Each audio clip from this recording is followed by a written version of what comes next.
मुझे राजनीति वाली भाषा करने नहीं आती। मैं सीधा साधा पढ़ा लिखा आपके बीच में यही व्यापारी पे रहने वाला लड़का। मैं खुद एमए पढ़ा, मेरी वाइफ एमए पढ़ी। हम लोग यहाँ से पानी भरे थे। इतना पढ़े लिखने के बाद भी हम लोगों ने यहाँ पे पानी भरा है। तो मुझे ये डर था कि मैं मेरे आवाम को मैं कैसे हालत से निकालूं। तो जो भी मैं पढ़ा लिखाई की और हमारे नाना साहब का जो मुझे आशीर्वाद था, हमारे भैया साहब का जो मार्गदर्शन था, उसी बेस पे इस गायत्री नगर में, नूरी नगर में, हमारे फातमा नगर में, पूरे इलाके में हम लोग पानी लाए।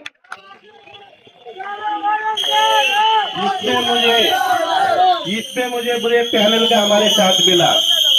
2017 में हमारे 4 का पैनल हुआ। 4 के पैनल में हमारे रामा भाई, महबूब भाई और एक हमारा कलाकार हमारे साथ में था। लेकिन उसने कुछ काम नहीं किया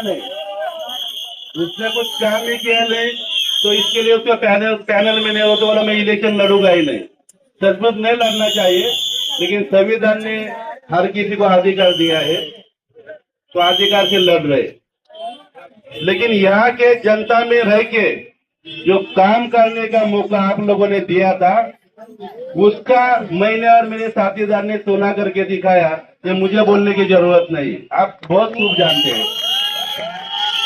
मेरी जो माँ बहने हैं वो पानी के लिए टैंकर का इंतजार करती थी। हमारे कुछ बच्चे टैंकर के नीचे आके उनका इंतकाल हो गया, उनकी मौत हो गई। उसका भेद मुझे डर था, तो इसके लिए मैंने कहा था। लेकिन आप सबके दुआ से, आशीर्वाद से मैं कर पाया। 2017 में चुन के आने के बाद पूरा पैनल हमारा आर्थिकतावादी का चुन के आने के बाद फिर वही जोश से हमने काम किया। ये जो आप रोड देख रहे हैं, ये रोड डीपी रोड नहीं है। हमारे आवाम को मालूम नहीं कि डीपी रोड रहता है तभी आरसीसी बनता है। जब इसका टेंडर निकाले, जब भिवंडी शहर में 52 रोड मंजूर हुई, तो सबसे पहले 12 रोड जो मंजूर हुए ना, उसमें आपने सबसे पहला काम आपने गायत्री नगर, चाविंद्रा गायत्री नगर पहाड़ी का और एसटी बैंक से लेके पूरा हमारे गाजी बाबा पहाड़ी तक ये काम पूरा हुआ। तो मेरे भाइयों, जब पढ़े लिखे आदमी रहते हैं तो एक काम करने का मौका रहता है। अभी हमारा एक भाई ऐसे खड़ा है, एक अच्छा इंसान है, लेकिन राजनीति और समाज नीति उनको समझना चाहिए। जिन लोगों के आगे पीछे वो बेचारा 5 साल घुमा, जिसके पीछे पीछे घुमा वो लोगों ने उसको लात मारी, तो वो मेरे भाई को समझना चाहिए। हमने उनसे कहा था कि अगर तुम्हें राजनीति करना है, इलेक्शन लड़ना है, तो अच्छे लोगों के साथ में रहे मेरे भाई, तेरा भला होएगा। आज वो पैनल में रहता, आप कभी भी पूछो उसको, लेकिन उसने वो नहीं किया। और बाद में जब उसको अक्ल दिया तो मेरे पास आया, साहब मेरे को पैनल में ले लो। अरे कैसे लेंगे मेरे भाई, जब पैनल डिक्लेयर हो गया तो तुमको हम पैनल में कैसे लेंगे, कैसे ले सकते हैं। तो यहाँ की आवाम से मेरी हाथ जोड़ से विनती है कि आप किसी के भी बाइकों में मत आइए। जो हमारे पैनल की चिट्ठी निशानी है, वो चारों के चारे चिट्ठी निशाने का बटन दबा के पूरे पैनल को आप बहुमत से विजय कीजिए। क्योंकि आने वाले दिनों में हमने, जब आप लोग हमें चुन के, जो हमने डी फॉरेस्ट का भी प्रस्ताव रखा है। ये डी फॉरेस्ट का प्रस्ताव रखने के बाद मैंने जो हमारे आमदार साहब है ना, उनसे कहा कि भाई हमने तो महासभा में प्रस्ताव रखा है, तुम आगे जाके इसका विधानसभा में उसका इम्प्लीमेंट करो। बाद में नागपुर जाएगा, फिर भोपाल जाएगा, फिर केंद्र शासन के पास जाएगा। हमने एमपी साहब से भी कहा है, लेकिन आगे उनको काम करना चाहिए। वो क्या कर रहे हैं, वो चैम्बर बिठा रहे, फोटो खींच रहे, हमारे आमदार साहब भेज रहे। सोशल मीडिया इतना चला रहे कि पूछो मत। तो कुछ लोगों को ऐसा लगता है कि उन्होंने यहाँ पे कुछ जन्नत बनाई क्या, और जब अपन देख रहे हैं तो कुछ भी नहीं। अरे हमने 16 करोड़ का आरसीसी रोड बनाया, कभी हमने बैनर नहीं लगाया। 16 करोड़ का आरसीसी रोड बनाया, कभी हम लोगों ने बैनर नहीं लगाया। हमने आवाम को पानी पिलाया, हमने कभी बैनर नहीं लगाया। ये जो डंपिंग का रोड है हमारा, ये डंपिंग का रोड हमने आरसीसी बनाया। और जब वो लोगों के पास हमारे आवाम जाती है, कुछ कार्यकर्ता जाते हैं, जैसे कि पाटिल साहब ने हमारे कहा, तो बोलते फॉरेस्ट का इलाका है। अरे तो फॉरेस्ट में वोट कैसे मांगने को आते हो? जो फॉरेस्ट का इलाका है, वहाँ के आवाम आपको वोट देती है, तो आप वोट कैसे मांगने जाते हैं? और हमारे रेहान भाई ने बताया, जुबेर भाई ने बताया कि हमें जिम चाहिए, आपका फंड दे दो। बोले तो नहीं भाई, फॉरेस्ट का एरिया है। अरे वोट मांगने के लिए तुमको फॉरेस्ट का एरिया नहीं। और हम लोग जो काम कर रहे हैं, तो हम कैसे कर रहे हैं, ये आवाम ने हमारे उनको पूछना चाहिए कि जब ये लोग काम कर रहे हैं तो ये कैसे कर रहे हैं। आज सोशल मीडिया है, आज दिखा रहे हैं कि हमने ये काम किया, ये काम किया। अरे कौन सा काम किया तुमने? कौन सा काम किया तुमने? तुम्हारा फोटो समाजवादी के इसमें भी है, तुम्हारा फोटो कांग्रेस के बैनर पे भी है। अरे तुम हो किसके? तुम किसके हो? किसके हो? ये खुद को जरा एक बार पूछो, किसके हो तुम?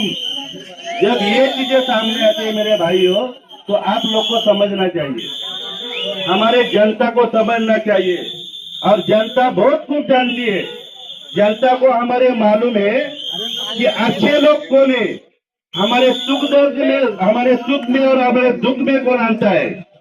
मेरे भाई और बहनों, हम लोग जीत के आने के बाद कभी हमने हिंदू मुस्लिम की बात नहीं की।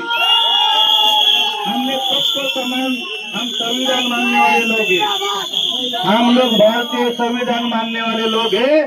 तो ये भारत का हर नागरिक हमारा भाई है, ये भारत की हर नारी हमारी बहन है। और ये हम इतने सालों से कर रहे हैं, क्योंकि यही हमारे नेता की हमें सीख और उसी विचारधारा पे हम लोग चल रहे हैं। और आप लोग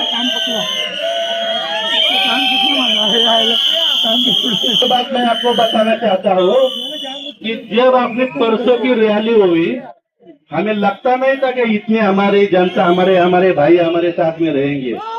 सचमुच बोलता हूँ, लेकिन मैं सबको हाथ जोड़ता हूँ मैं कि जो आपने रैली निकाली कि भिवंडी में इतने रैली इतनी बड़ी कभी भी नहीं होगी,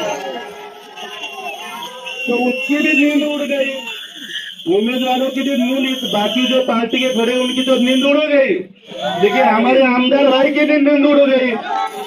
तो कुछ राजनीति लोग, आगे मैं महाराष्ट्र प्रदेश में काम कर रहा हूँ, नाना साहब के आगे से कुछ हमारे बड़े बड़े राजनीति वाले लोग बोले कि वो भाई और विकास निगम को हराने का है, पूरे पैनल को हराने का है। अरे जनता हमारे साथ में है मेरे भाई, तू क्या हरा पाएगा? तू क्या हरा पाएगा? अरे हम जब राजनीति में आए तो एक ही झंडे के नीचे, एक ही विचारधारा के नीचे तेरे जैसे दल बदलू नहीं है। अरे भिवंडी में कौन जाएगा था मेरे भाई? अरे किसने तेरे को लाया तो उसका भी नहीं हुआ, तो जनता का क्या होगा? तू जनता का क्या होगा? तू कैसे होगा तू? ये हमारे पूरे आवाम को मालूम है मेरे भाई। और ये डंपिंग ग्राउंड का विषय बोल रहे हैं ना, तो डंपिंग ग्राउंड जो है ना हमारा, ये कभी चालू नहीं हुआ भाई, ये 2006 से चालू हुआ था। और हम लोगों ने हर बार हमारे महासभा में इसके लिए आवाज उठाई, उसकी पूरी प्रोसेस चालू है। हमारे आवाम को बताना चाहता हूँ कि डंपिंग ग्राउंड अपने भिवंडी की खाली समस्या नहीं, पूरे महाराष्ट्र में समस्या है। लेकिन उसके लिए आपको मालूम है कि कल्याण में भी वहाँ पे डंपिंग ग्राउंड है, मुंबई में गिरनार जैसा वहाँ पे झोपड़पट्टी के पास बड़ा डंपिंग ग्राउंड है, उसको आहिस्ता आहिस्ता सब होता है। और उसके लिए हमने आवाज उठाई और प्रोसेस चालू है। हमने बायो माइनिंग चालू किया, जो रास्ते पे पूरे कचरा बहता था तो वहाँ पे आरसीसी रोड बनाया। अरे बायो माइनिंग हमने चालू किया, और 3 साल के बाद जब हमारा सभागृह का कार्यकाल खत्म हुआ तो उसने अपना खुद का कॉन्ट्रेक्टर वहाँ पे आके रख दिया, तो काम तो कुछ भी नहीं हुआ। ये जो 7 करोड़ का काम था, हमने जो 1 करोड़ में काम किया था ना, ये इतने 7 करोड़ में भी काम नहीं किया अभी तक। और इसके खिलाफ हमने माननीय कमिश्नर महोदय को निवेदन सादर किया, और उसके बाद उसका टेंडर चला गया। तो मेरा भाई विधानसभा में आवाज उठा रहे, अरे तो 7 साल का सोया था, तो